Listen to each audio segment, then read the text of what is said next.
আমি এবাৰ পঞ্চায়েত নিৰ্বাচনত চেঙ্গাও সমষ্টিৰ বাঘমাৰা জিলা পৰিষদৰ এলেকাত আমি ৰাইজৰ যিখিনি সঁহাৰি পাইছোঁ আমাৰ ধাৰণা আমি আমাৰ বাঘমাৰা জিলা পৰিষদৰ সদস্য এই সেলিমা আক্তার নিশ্চয় জিকিব।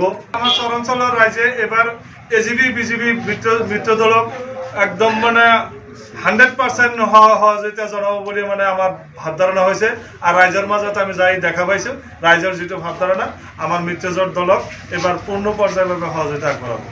আমার কামৰ নমুনা চাই চরাঞ্চলের রাইজে আমাক নিশ্চয় সহযোগিতা আগবঢ়াইছে। আর যার কারণে আমি আমার চেঙ্গা সমষ্টির গোটেইখিনি এরিয়াত আমি বিজেপি আর এজিপি দলের ওই মিত্রজোটের প্রার্থী দিছো। আর গোটেইখিনি প্রার্থী আমার জিকার পূর্ণ পর্যায়ের সম্ভাবনা দেখা যায়। মই 16 নং বাঘমারা জিলা পরিষদ সমষ্টির সদস্য পদৰ মিত্ৰজোঁটৰ অসম গণপৰিষদ দলৰ মনোনীত প্ৰাৰ্থী চিমিনা আক্তাৰ। ৰাইজে মোক ভালেখিনি সঁহাৰি দিছে। ৰাইজে মোক আশা দিছে যে তুমি ভালকৈ ফিল কৰা, তুমি জয়যুক্ত হ'বা, আমি সকলোৱে তোমাৰ লগত আছোঁ।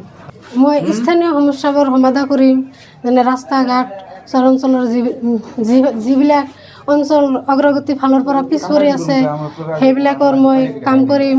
আৰু স্বাস্থ্য আৰু শিক্ষাৰ ক্ষেত্ৰত চিকিৎসালয় আৰু বিদ্যালয়সমূহ যিবিলাক পিছ পৰি আছে সেইবিলাকৰ সৈতে মই কাম কৰিম।